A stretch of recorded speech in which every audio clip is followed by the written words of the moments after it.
Good afternoon, everyone. It's close to 12 noon. Thank you for your patience on the food line. Appreciate everybody being here today. I'm Steve Kime. Welcome to the 2016 State of the City Address, and thank you for attending today's event. We have special music for us today lined up, and also two speakers. Everybody okay? Okay. Anyway, hi, Ashley. Hi, I am Ashley Keim, and no, just to clarify for those of you that don't know us, we're not related at all. So don't worry about that. Steve and I have the opportunity to host a live TV show every Thursday morning. It is called Good Morning Enid, and you can tune into that on channels 12 and 112, or you can also, we stream that live on the enidtv.org, right, Derek? Yeah. Okay, and then, but you can join us every Thursday morning for coffee, news, sports, weather. We enjoy doing it, and it's a great opportunity, so. And Thunder News as and the well. Thunder So News. We did that this morning. We definitely want to thunder up today and root for the Thunder as they play San Antonio tonight. Well, ladies and gentlemen, if you attended the Speakers Ball, then you had a real treat to hear a young lady, Bobbi Castor, sing a few songs. And we have the privilege of Bobbi and Nathan Holliday being with us today. And so, if you would you please stand for the national anthem? After the national anthem, we will have prayer as well. So, ladies and gentlemen, would you please welcome Nathan Holliday and Bobbi Castor. Oh, say, can you see by the dawn's early light what so proudly we hailed at the twilight's last gleaming, whose broad stripes and bright stars through the perilous fight o'er the ramparts we watched were so gallantly streaming, and the rockets' red glare, the bombs bursting in air, gave proof through the night that our flag was still there. And oh, say does that star-spangled banner yet wave o'er the land of the free and the home of the brave? Thank you. And then for the prayer today, we have Pastor Randy Mitchell from the First United Methodist Church. Shall we pray? God, thank you for the privilege of life in Enid, America. We thank you for this land that we live in and for the opportunities before us. And Lord, we pray as leaders of this great community, you would empower us to even greater heights. We pray your blessing on our community, on our people. I pray for those who serve on the council, as mayor, as department heads, as employees, as just the business leaders of this community. Lord, bless this community so that we might in turn be a blessing to others. For the day we are grateful, but for the privilege of life in Enid, we give you thanks. Amen.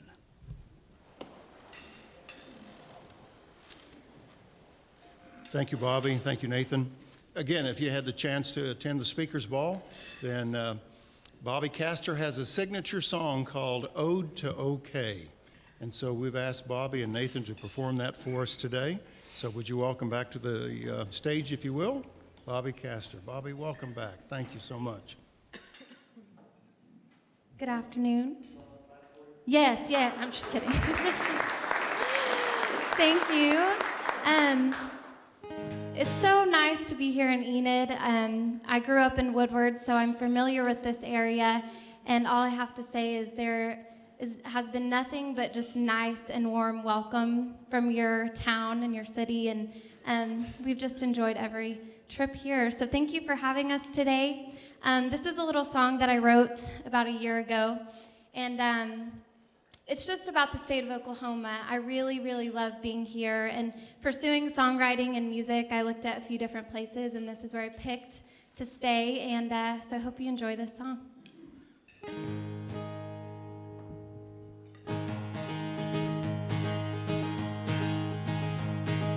They say out here in the country we just work to get that money, oil rigs, diamond rings, fancy cars, those lavish things. But I would beg to differ that.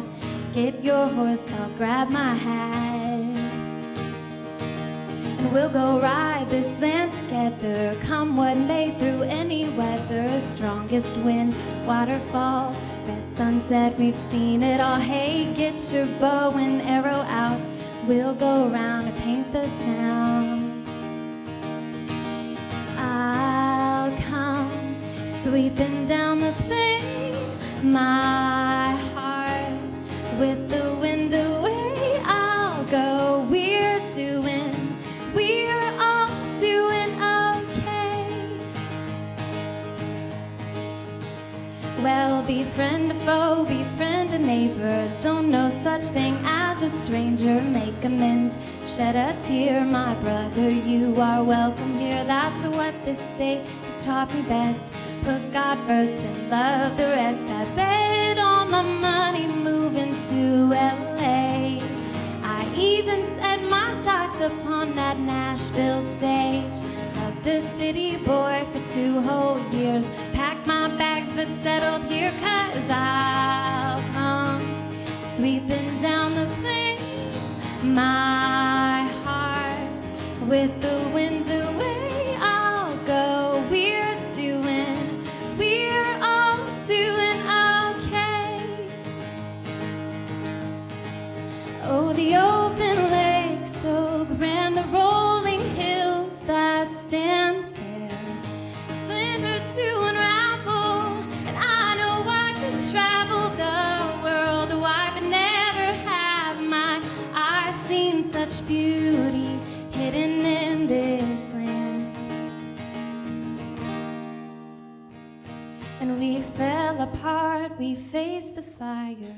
Life gets rough, but we look higher. Can't put price on heart and soul. Stay true to what you call your home. My Oklahomies everywhere.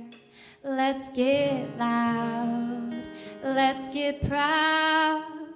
To the world we're gonna sing it out. And I'll come sweeping down the plain, and my heart with the wind away. I'll go, and we're all doing okay. And I'll come sweeping down the plain, my heart with the wind away. I'll go, we're all doing okay. LAHOMA, Oklahoma.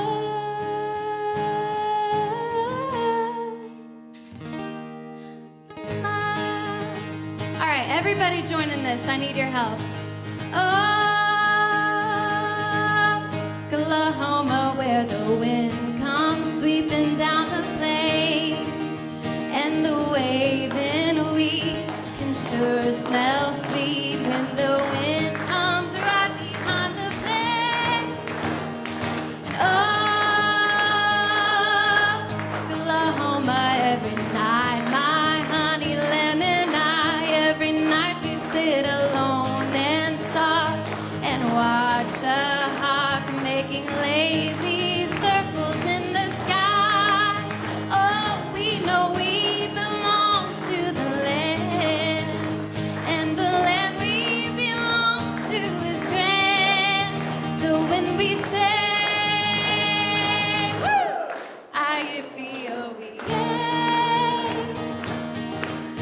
we're only saying you're doing fine, Oklahoma, Oklahoma,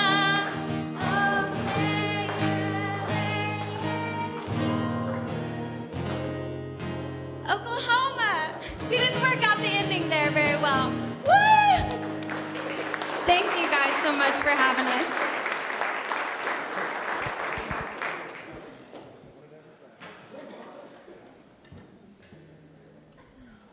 Well, Bobbi and Nathan, that was fantastic. Thank you for bringing that today.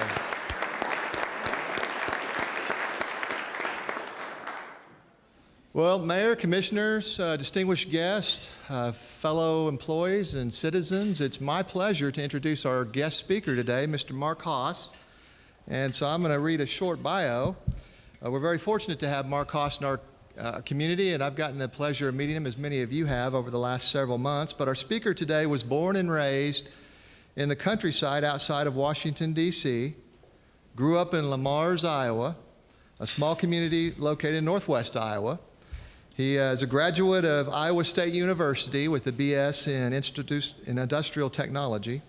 He has been with the Koch companies for over 25 years, and he joined the Koch fertilizer team here in town back in November of 2015. Marc and his wife like to spend as much time as possible in their small cabin in the woods of northern Wisconsin. They like to ride ATVs, sounds like a lot of Oklahomans too, on the many trails and enjoy supporting local efforts to establish an elk herd in the Shawamigan National Forest. So please join me and welcome the plant manager at the Koch plant east of town, Mr. Marc.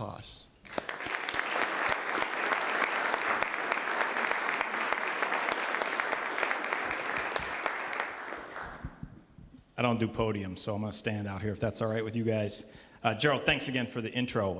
All of that sounded very familiar, so it all matched up, so we got the right guy up here.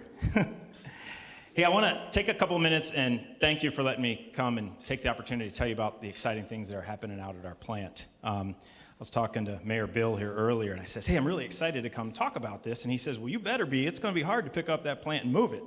We have no intention of moving that plant. We're putting a lot on the ground out there. I'm going to talk a little bit about Koch Industries, give you a sense of who we are, what kind of company we are. Talk a little bit about Koch Fertilizer and our business, and then I'm going to talk about Koch Fertilizer and Enid, and then I'll wrap up with an overview of our project and what our project means to us and what some of the things we're putting on the ground out there look like. Our business started out as a small refining business in Illinois and has grown to a global business now. We actually did some work here in Oklahoma, got early start here in Oklahoma in the oil fields. We have 100,000 employees in 60 countries. 60,000 of those 100,000 employees are here in the United States. We're headquartered up in Wichita, Kansas. We're privately owned, one of the largest privately owned companies in the United States. Forbes has us at $115 billion in annual revenues, so that's across all of the Koch companies. I'll share with you some of the businesses that make up Koch companies here in a short minute here. We've got a distinctive corporate culture. It's called market-based management. It's something that Mr. Koch developed back in the early 80s. I've met Mr. Koch a couple times, and I have never met someone that reads so much about society and how societies prosper. If you get a chance, he's got 2 books out. One's called The Science of Success, and his most recent one's called Good Profit. I'd encourage you to read either one of those books or both if you're interested in that type of thing. Our Koch companies, many companies, I'll start a little bit with Flint Hills Resources. That's our refining business. That's the oil refineries. We got 2 major ones, one in Minneapolis, St. Paul, where I started my career, and then one in Corpus Christi, where I just came from. They're also in the biofuels business, ethanol plants, et cetera, and some chemicals and polymers. Georgia Pacific is our company that we bought in 2005. I was thinking 2004 was when we bought that. It's been a while. They make consumer products, Dixie cups, Northern bathroom tissue, Brawny paper towels. They also make building materials. If you go to any of the Home Depot or Lowe's, you see some of the Georgia Pacific Plitanium OSB is one of our products.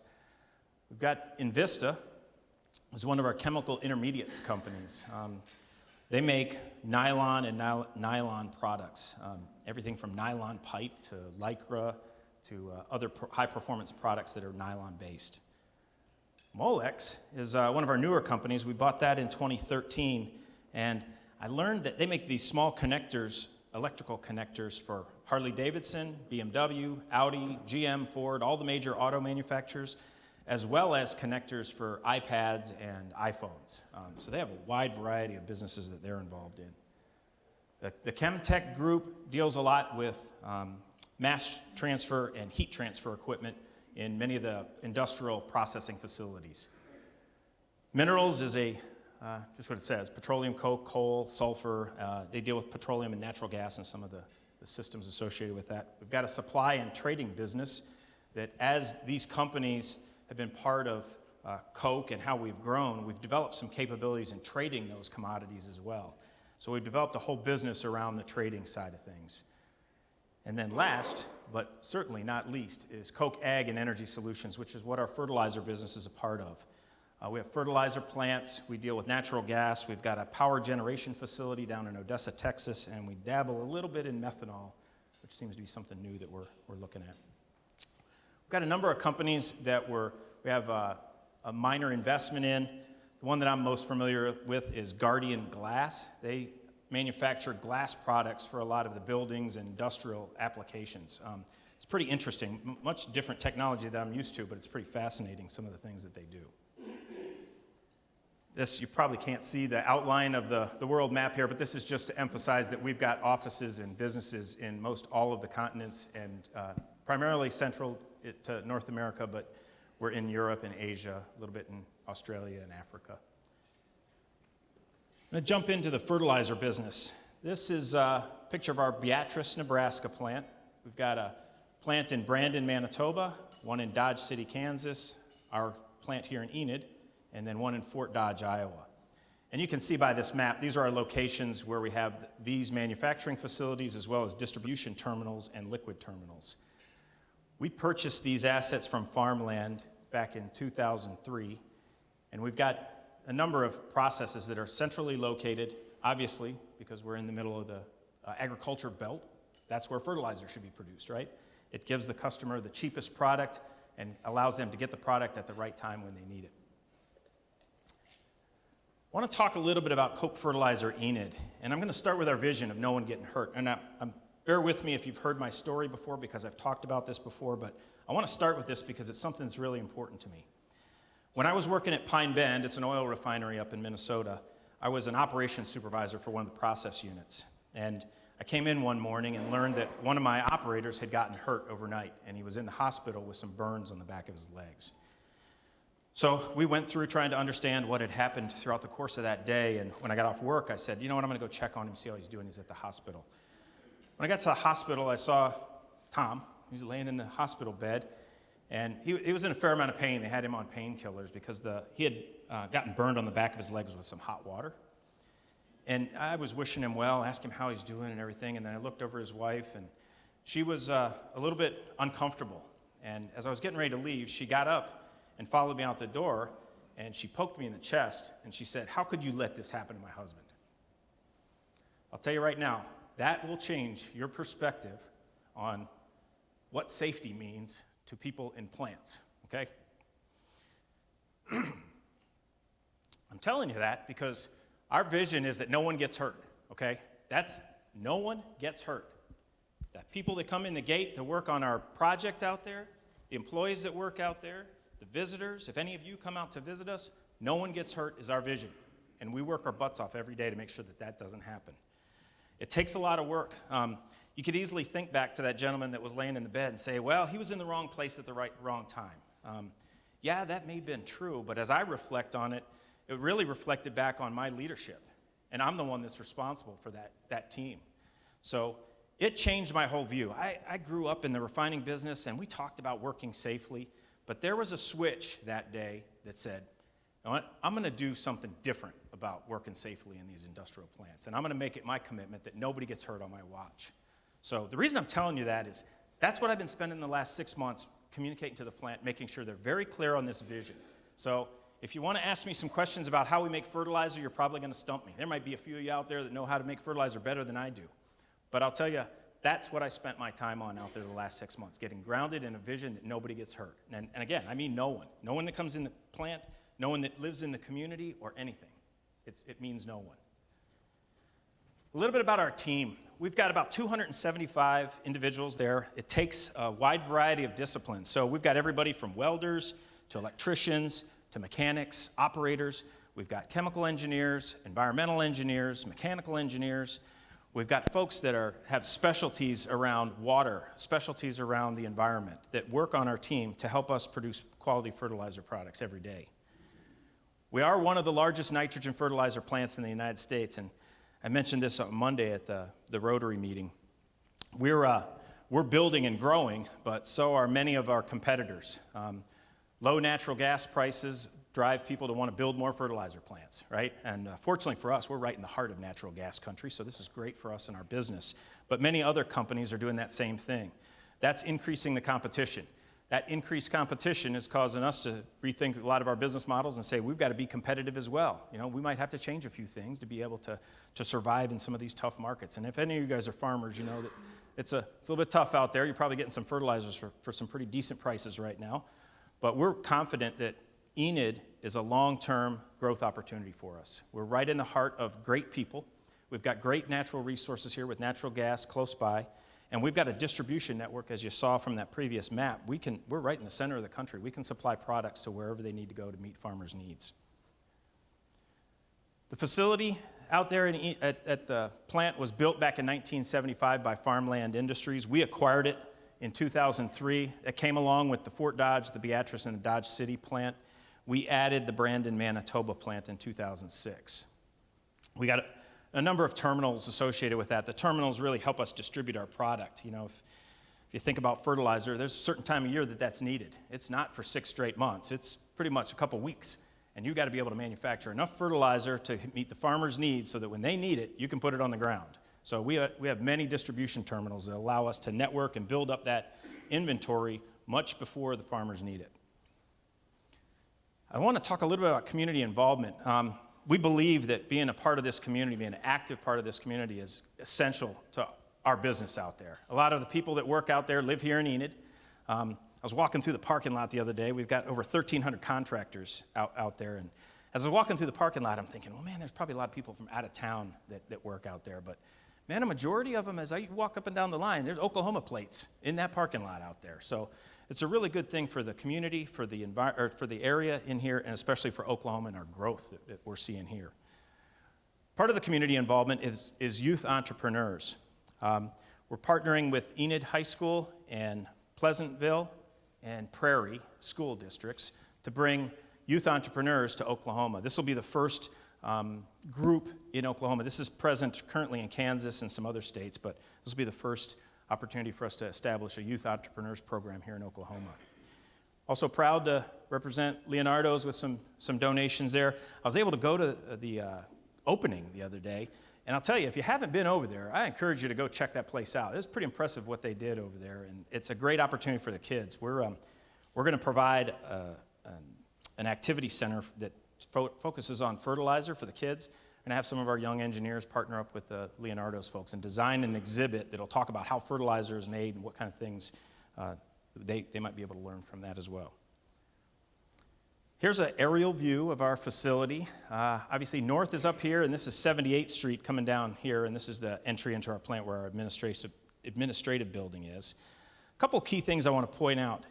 Currently, this is where we load rail cars. So that railroad track comes up this way. They back in the rail cars and load them in this area. What you see here is a loop track. When the railroads deliver trains, they come in what they call unit trains. It's 110 cars in a unit train. And right now, it takes us about 4 days to load a rail car with fertilizer. It's pelletized urea is what we're loading on these cars. It takes us about 4 days to load. We have to bring it in here, back it up and down this staging location, load them, and then it's a lot of moving around of rail cars.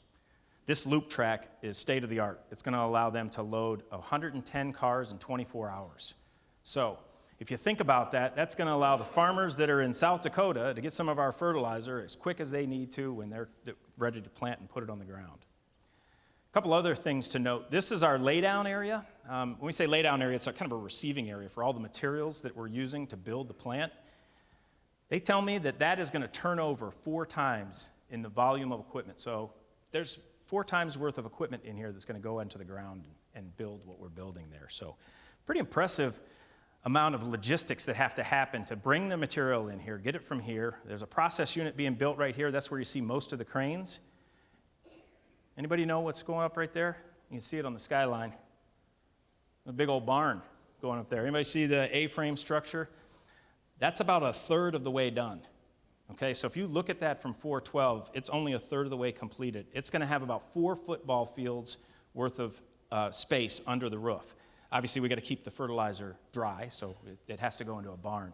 Some pretty impressive technology that we're putting in place to be able to go back and forth and load and stack that fertilizer in that barn to be able to load it on the trains. So that's a little bit of an aerial view. I'll show you another aerial view. This was taken several weeks ago, and you'd be shocked if I went out there and showed you the picture of what it looks like today. The teams that are out there building this plant, right now there's a tank here, there's a tank here, this pipe rack is completed, and there's much more pipe in this rack here that's going into place. It's happening very quickly, but the teams out there, again, are focusing on our vision. No one gets hurt.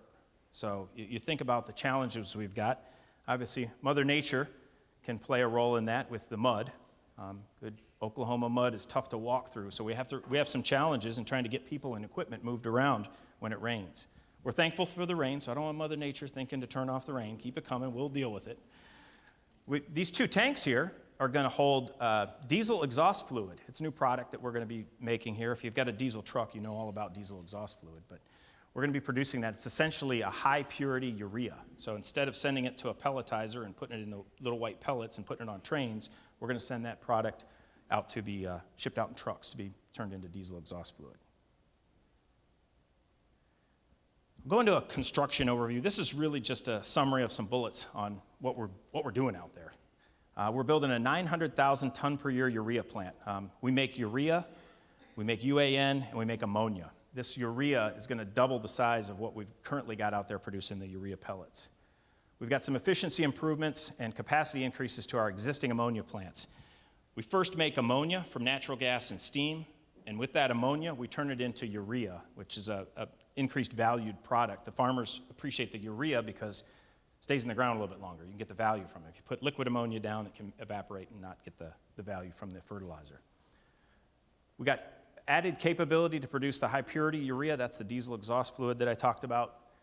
High-speed truck and rail loadings facilities. I mentioned the unit train that's going to be loaded in 24 hours. This is the barn, 90,000 tons of urea storage capacity underneath that one roof. We're putting in the infrastructure to process water discharged from the city of Enid's wastewater treatment plant. This is one of our exciting projects that's making progress every day. Every time I turn around, they're making another step forward, and we're looking forward to that coming online at the end of the summer here. That's going to take water that was normally going to be discharged into Skeleton Creek, and we're going to take that water and we're going to run it out there in our plant. We use water for 2 things. One, to make steam. So it has to be boiler feed water quality. It has to be really clean, and any of the calcium or any of the minerals in what our drinking water contains has to be cleaned up before you put it into a boiler. It creates a lot of problems if the water isn't demineralized. We also use it for cooling water. So there's a lot of equipment out there. It's hot, it needs to be cooled. So we route some of that to the cooling towers. When you look out there and you see things coming off the plant, that's water vapor and steam. And these cooling towers are where we route that water. It helps cool our equipment and keep everything at the right temperature. So that's an exciting piece there. Electrical power substation, we've got that installed and functioning. The console operators that work this equipment and keep the plant running safely, they told me that back in November when we had those ice storms, this equipment saved them several times from having an unplanned shutdown. Typically, the structure that we had before wasn't as reliable as it could have been, and this new equipment was able to ride through a couple of the power blinks, and when the ice gets on all the power lines and causes blips in power, that's not so good for an industrial facility. I mean, it's inconvenient for us when our lights flicker, but in a facility like ours, power blips are not good. So some of the aspects of this project are coming online late 2016. I mentioned that we expect that water treatment facility to be up and running by the end of the summer, and then we'll be expecting by the end of 2017 to be wrapped up with our project. You can see when you drive by 412 that there's a number of cranes in the air. You know, my dad was down visiting a couple weeks ago, and we were driving around a perimeter tour, and he says, "Man, there's a lot of cranes." I said, "That's how you know that there's a lot of activity. If you count the number of cranes sticking up in the air, you can sure bet that there's a lot of activity out there." That's all I had, but I wanted to finish up with a couple things here. First of all, these are some websites that you can visit if you want more information about Koch and who we are. Koch News, We Are Koch, Koch, IND. And I've added on here kochcareers.com because oftentimes I'll get asked, hey, how can someone figure out what kind of jobs are available out there and where would I go? Koch Careers is where I'd point you to.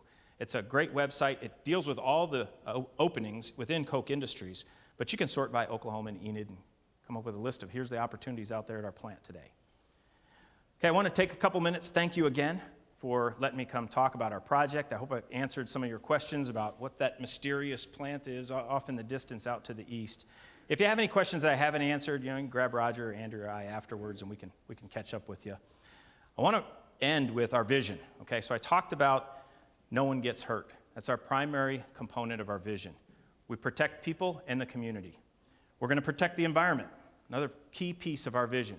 And we're going to produce quality product for the customers. It's a simple vision. It's not one with 1,000 words or anything that's too convoluted, but it's very simple and it connects very well to our team out there. And they work really hard to meet that vision every single day. So I appreciate the time. Thanks for listening. Hopefully I've answered some of your questions, and I wish you well. And as my mom would say, I talked to her one time and she said, Mark, you're going about this wrong, because I told her, have a great day, Mom.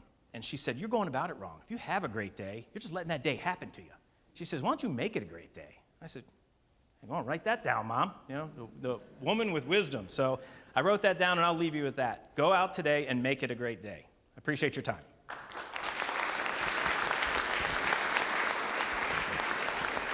Thank you, Mark. Mark, I appreciate your comments about the number of cranes, because as I go by on 412, I used to count, coming into town, I'd count, okay, they're up to 4 cranes, now they're up to 5. There's 7 cranes out there now, so you can kind of measure the progress. I'd like to remind everyone that we are recording this session today, and we'll play it back on the Enid Television Network starting, how many hours does it take, Dane? A day or so? Anyway, and my mother always said, Steve, the grass may be greener on the other side, but the water bill is higher too. So I always remember that. Moms have great wisdom, that's for sure. I want to say special thanks to Dane Tate and A.J. Wells, because the video we're about to see is the results of their behind-the-scenes work. So here we go with the video, and the mayor is next.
Ladies and gentlemen, would you please welcome to the podium the Mayor of Enid, Mr. Bill Shewey.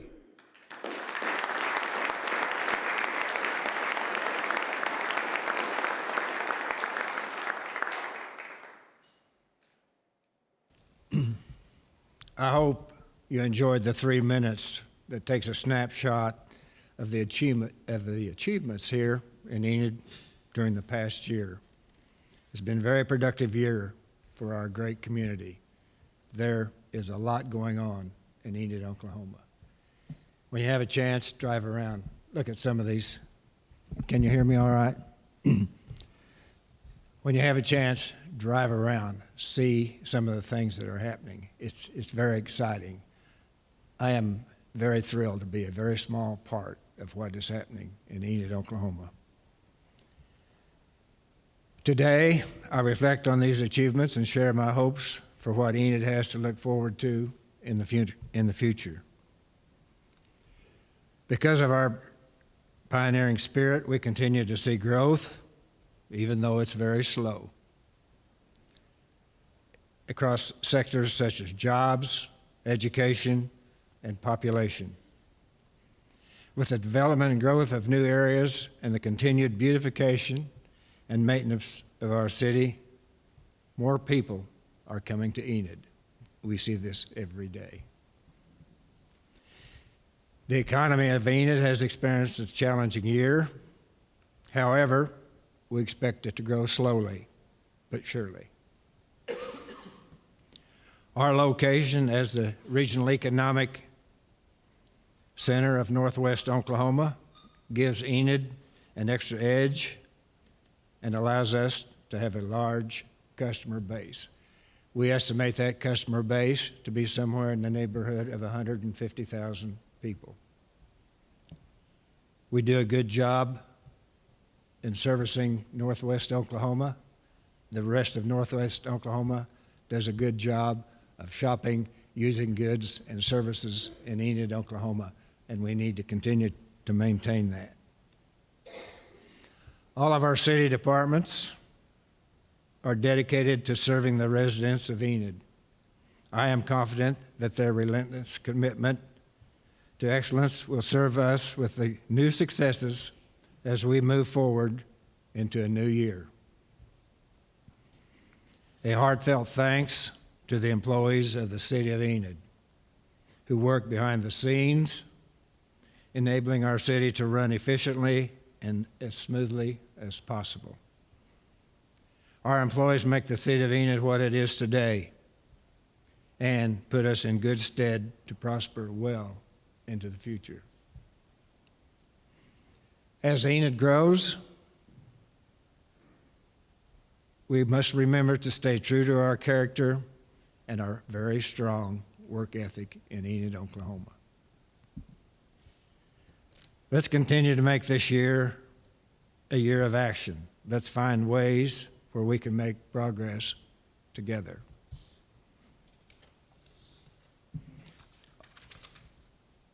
Our residents make Enid what it is today and have a major role to play in the future of our town. On behalf of the City of Enid, thank you for your continued support and belief in the city that I call home, and a lot of you call home. I'm going to have you out of here well before 1 o'clock, so I'll keep my eye on my watch. Briefly, let me share some notable things that have happened during the past year. Number one, there was a ribbon-cutting ceremony celebrating 2,000 feet of concrete. Doesn't happen very often, but we did it. The 2,000 feet of concrete was the runway extension that took place at Woodring Regional Airport. Imagine that runway is longer than the runway at Reagan National Airport in Washington, D.C. Just doesn't have the Potomac on either side, Marc. The Code Department has overseen approximately $77 million worth of construction in the past 10 months. Our police and fire departments continue to serve us well. They do an excellent job in Enid, Oklahoma. The Envision Enid Comprehensive Plan was completed and adopted by the mayor and the Board of Commissioners. The engineering department initiated the preliminary engineering tasks to develop Call Lake as an alternate water supply for the city of Enid, and that goes on every day, probably 24 hours a day, Chris, don't know.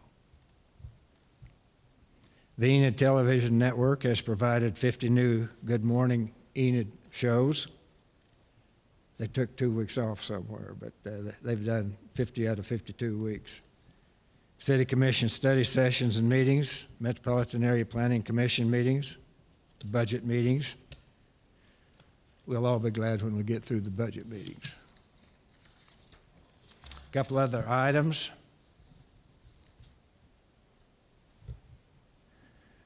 The 2015 Fire Marshal, Ken Helms, and Assistant Fire Marshals Kevin Winter, Bill Moss, and Mike Schatz were presented the award for Investigators of the Year by the Oklahoma chapter of the International Association of Arson Investigators.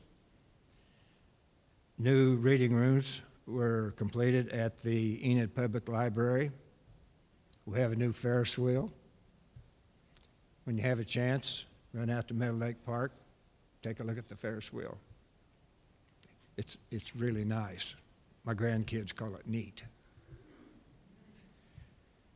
We've made improvements in the draining at Crossland Park and Dodden Haskins Park, fixed sprinkler systems throughout the city, refurbished bleachers at Crossland Park, and rebuilt north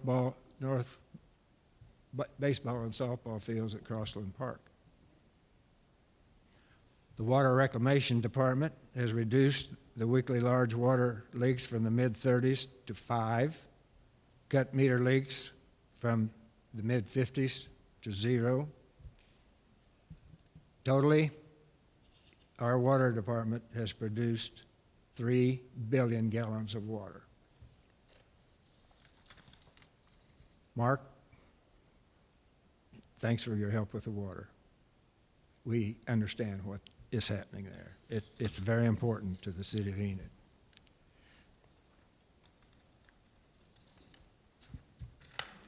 Couple other things I'd like to mention. The most important item is and always will be water. We work on water continually. We need a drink of water. We need to shower. So we are very aware of what is happening in the water area. And we spend a lot of time discussing. Very seldom do we cuss, but we spend a lot of time discussing water. Another very important item that is being considered and discussed continually is the Norse property. That conversations continue every day on what we can do to land or bring the Norse property or keep the Norse property in the city of Enid, Oklahoma. Another item that is extremely important, and there's going to be a lot of congestion out there, and it will be progress. That's Vance Air Force Base. They're going to tear up 10,000 feet of runway, concrete, and replace it with 10,000 feet of new concrete. They plan on doing that in 6 months.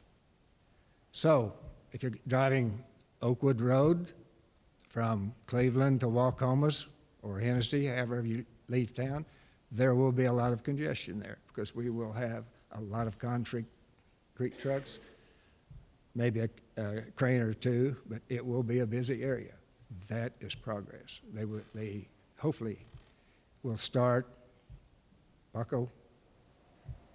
It's going to start on the 20th of May. The 20th of May? 20th of May is when we start, we'll shut down the outside runway, we'll start breaking concrete up, and again, the key here, like you said, is they got 6 months, 180 days of performance there on the contract, so we're keeping tabs on this. Great. I like that date. It's better than May, June, or July, or maybe in the summer, or maybe in the fall. That is a definite date. So, that's not a negative. That's just the real world. We will have some congestion out there, just like we have congestion on the east side of Enid. That is progress. Takes time. Takes a lot of patience. I know you saw the video, not that one. Somehow, they've started painting wrinkles on my face. But that's okay. You have to live a long time to earn that.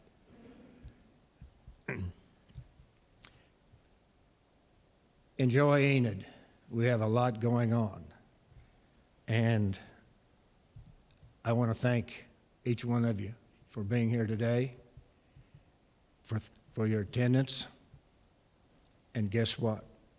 Today is a great day in Enid, Oklahoma. Thank you.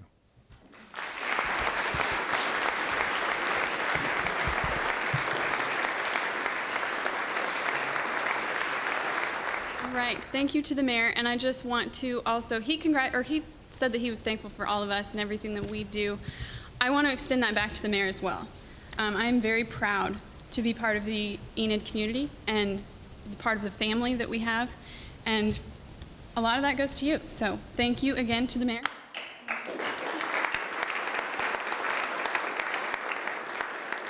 Again, special thanks, Mark. Thank you for being here, and thank you for bringing your team to be here today to give us the update, because I think many of us, oftentimes, we drive by and look over that way wondering what's the progress or what's going on. So we appreciate that. And we appreciate everyone who took time to make the meal today, all the people behind the scenes to serve us, and we appreciate that. And thank you all for attending today. I know everyone is extremely busy, but you chose as a priority to be here for lunch today. We say thank you very much. Appreciate our commissioners being here with us as well. And I'd like to remind everybody, we have a ribbon cutting event, 12 noon tomorrow, Meadow Lake Park. We have a new concession building. We have a new slide. Which commissioner did you say was going down the slide? Commissioner Wilson, okay. Not that that's documented or anything, but we will say that again. Commissioner Tammy Wilson will be going down the slide. So that's at 12 noon tomorrow. We'll have a ribbon cutting at the concession stand, the new concession stand. We'll move to the new dog park and then off to the slide to see Tammy go down the slide. Okay, we got that. All right. That'll be a memorable one. I hope to see you all there.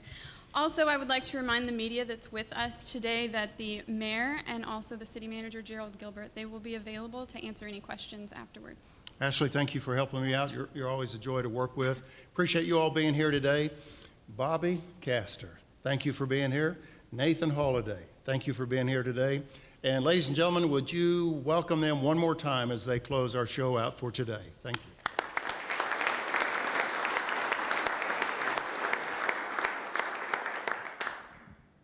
Well, thank you guys again for having us out. Thank you, Steve and Mayor Bill. It's been really awesome here this afternoon. We've got one last one for you. If you need a little stand up and dance or anything before you get back to your work day, then feel free. This is an original. It's called Keep Love. I think. I haven't come up with a name for it yet.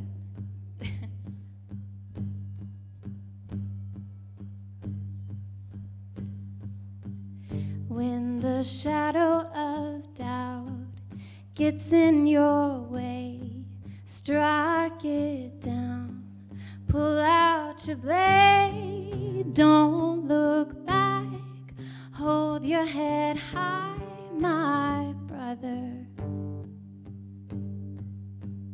'Cause this life's too short for worry to stand in our way.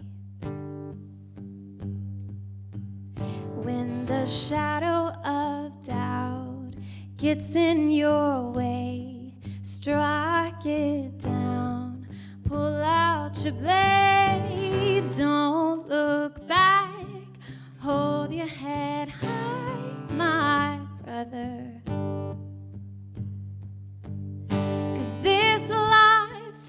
too short for worry to stand in our way.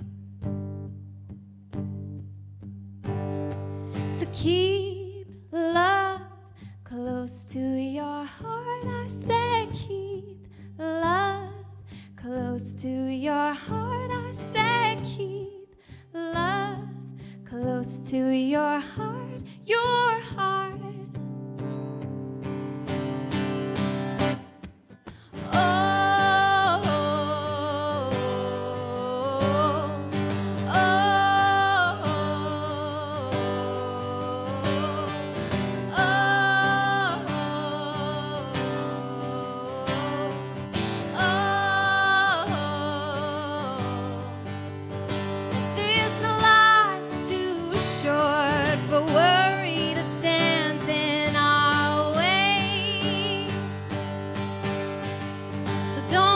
Dress it up with some other love. You're gonna break somebody's heart now. Lord knows we traded out poison for poison. Oh, look at all that we are reaping. So keep love close to your heart. I said keep love close to your heart. I said keep love close to your heart, your heart.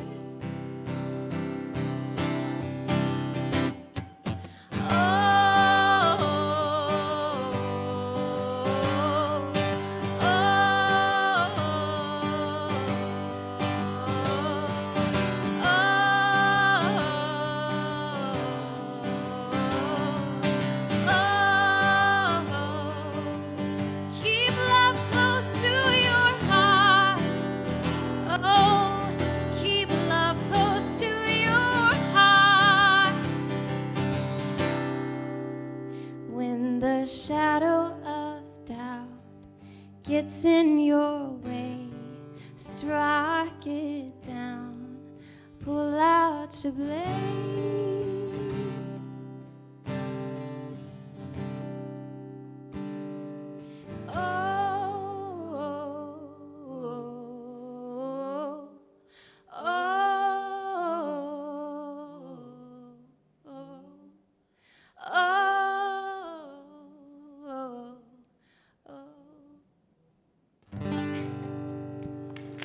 Thank you guys so much.